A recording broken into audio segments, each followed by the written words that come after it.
welcome to my channel. I'm Tiffany, a retired librarian turned homeschool mom. And in this video, we're going to return to Shelley Duvall's fairy tale theater. So in this case, we are going to be reviewing The Little Mermaid. Now, this came out on April 6th, 1987. So it has no connection to the Disney film, which doesn't come out for another 2 years. So this story, one, please be aware this came out on television in 1987. Okay? So when watching these, remember the graphics are bad. There's really, really bad green screen in this, but it's television in 1987. So take it with that. It actually sticks pretty good to the original tale. Now, it cuts the sisters down to two. It gives a name to our Little Mermaid, which the original Hans Christian Andersen's tale does not. So she's called Pearl. Her sisters are named as well. I can't remember exactly what they are. Their father is called Neptune, so he's given a name. The prince is also given a name by Prince Andrew, and the princess he falls in love with is, let me pull this up here, is Princess Amelia. So in that, those are some of the deviations from the original tale. She's also 21 in this, so she's aged up. I believe she's 16 or 15 in the original tale. In the Disney film, she's 16, I think. So in this tale, again, her sisters have gone up to the surface. They kind of tell her. One of them sees a dead sailor. The other one, it's like, avoid all men. They give her a crown. Her father gives her a necklace with a pearl on it. She goes up to the surface. She sits on the beach. She sees a little boy and a dog. She gets scared from the dog. It goes back into the water. Sees the ship. Now, in the original tale, and of course in the Disney film, it's destroyed by a storm. In this case, they're messing around with fireworks. People are incompetent, and the ship goes boom. And the prince has already fallen overboard. So she rescues him, brings him to the beach, kisses him. He wakes up, then passes out again. She has to go back because she has to be back under the water around by that day. He's found by the princess and brought, and she's actually a princess of a neighboring kingdom, which again deviates in the original tale. I don't know who the heck he's found by. He goes home, and his parents tell him about the foreign princess, and he goes, and then he marries her. In this case, she finds him on the beach, and he's staying with her at the time. The Little Mermaid goes home, tells her father and sister she's in love, lets her know it's human. They're like, oh, no. Don't go there. But then she goes off to see the sea witch, and as in the original tale, the sea witch is like, don't do this. Seriously, don't do this. It's not a good idea. Don't do this. You're gonna, and of course, unlike in the animation, of course, it can't be compared to because the animation didn't exist, where she has, but most people are familiar more with the animation. She has 3 days.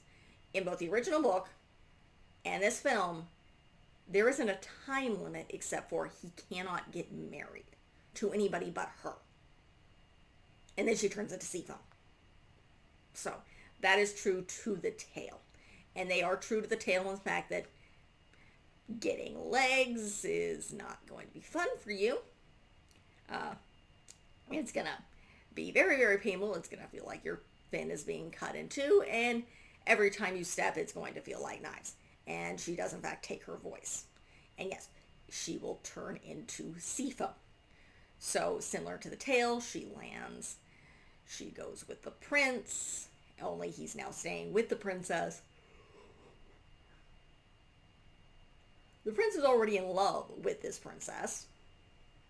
So eventually, yes, he gets to know her. Yes, they like her. But again, he's already kind of in love and almost already decided to marry this other princess. So they go back on the ship. They get married. Pearl realizes she's essentially going to disappear and turn into sea foam, as is in the original tale. Sisters come up. We cut off our hair. We gave you this knife. You must kill him. She cannot kill him. She kisses. I don't know whether she kisses him on the cheek or what, but she fades away. So rather, of course, in the original story, she throws the knife into the water. It turns to blood. She dies, and she dives in. In this, she just kind of fades. And then it's like, but she doesn't die because she was so good at heart. She becomes a daughter of the sky, and this is where it deviates. Now, again, in the original tale, at least the way, now, he has two versions, where it just ends with her turning into sea foam, or, not sure whether this is better, she becomes a daughter of the sky. Sorry, it's 9:30. Or a child of the sky, where she can, by being good and doing good deeds, earn her soul in 300 years. And if she finds a good child, she loses a day on that. If she finds a bad one, she gains one. So it could be more than 300 years, or less than 300 years. It's very, very weird. In this, basically, she becomes more of a guardian spirit of the prince and his wife for their very long, happy lives. That's how it ends. So, okay. There is no mention of a human soul in this, which again is part of the original tale. That is the point. In this one, yes, she's going on land because she's in love with the prince. And she loses everything because of her love. And they make a point of that. Again, in the original tale, it has absolutely nothing to do with the prince. She wants a human soul. And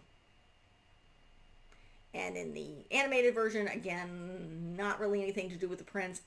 She just wants legs and to be human. So, this is the only version that I know of where it really is she loses everything because she's in love. So, this is the tale. Now I'm going to go into the actors real quick. And yes, you'll find the descriptions.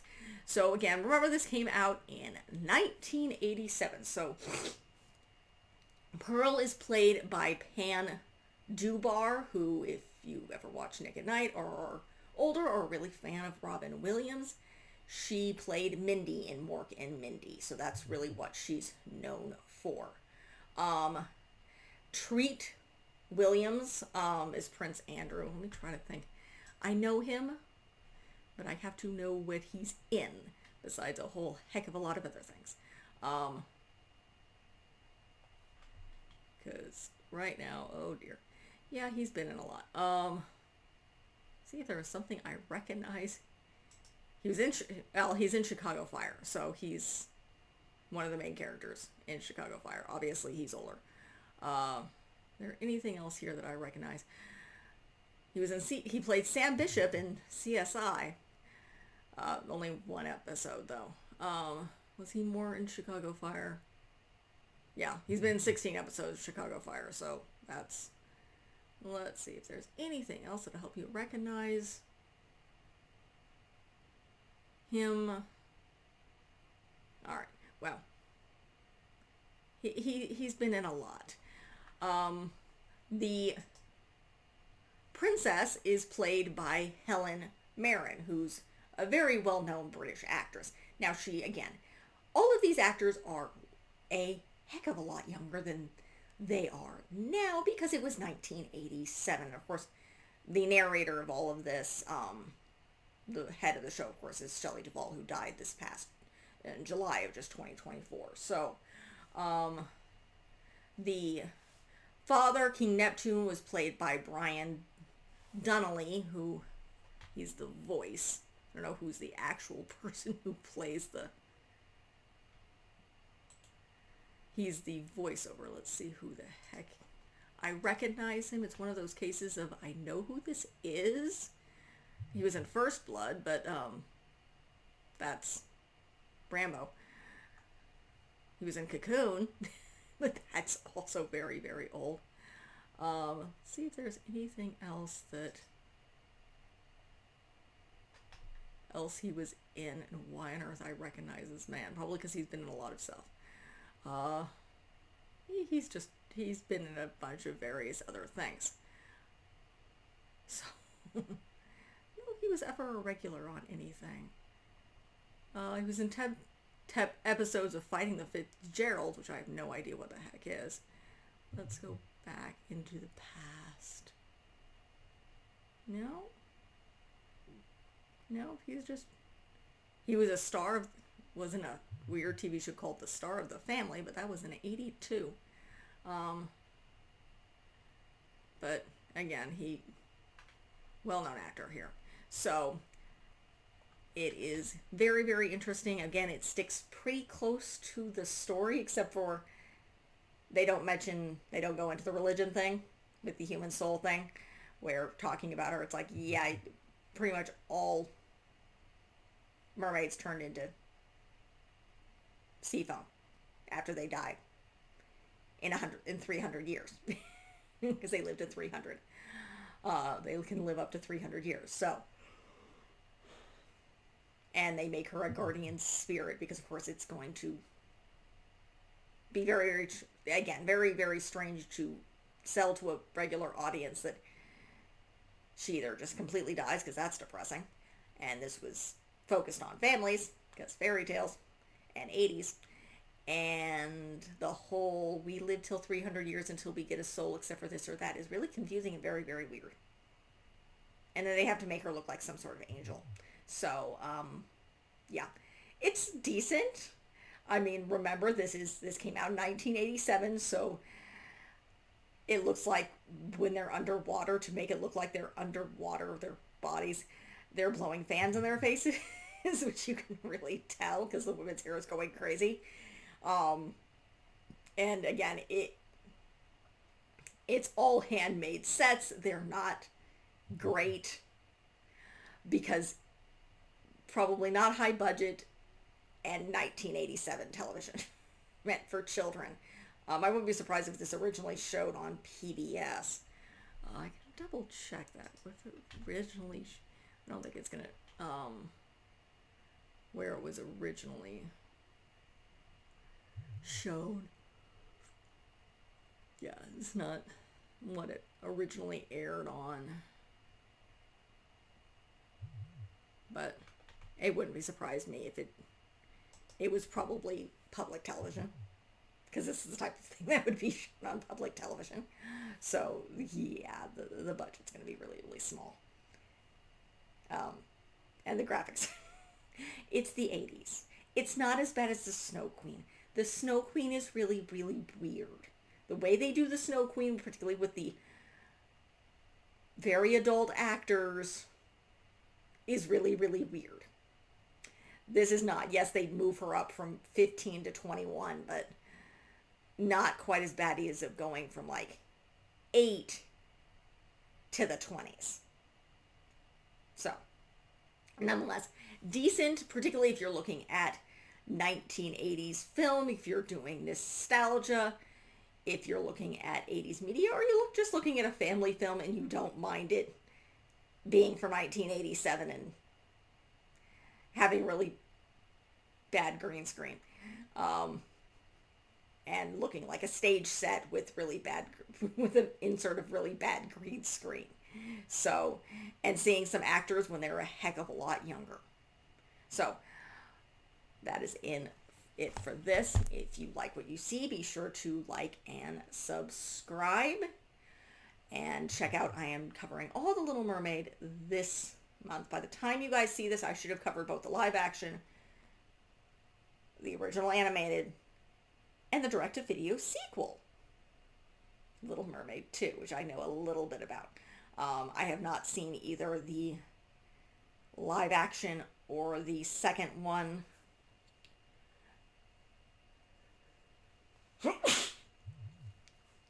It's allergy season. So, and cookie season. I'm filming this in February 2nd, so it is Groundhog's Day and Imbolc if you follow nature calendars here. So, but I am doing The Little Mermaid. So be sure to check out all of that. I did Brave last month with Irish and Scottish and basically Celtic history. I did The Lion King in February, covering African American, mostly African folk tales. I did Frozen and Frozen 2 and The Snow Queen in January. And I will be doing, I believe, both Moana and Mulan next month. So, and I'll probably be doing Cinderella again as well. I've already covered Cinderella. I've covered Beauty and the Beast as well, covering the original tales. You can check those out. I also already covered The Princess and the Frog, which is the reason I'm not doing it this year. So, like and subscribe. Leave a positive comment if you have one, and check out the rest of the channel. Thank you.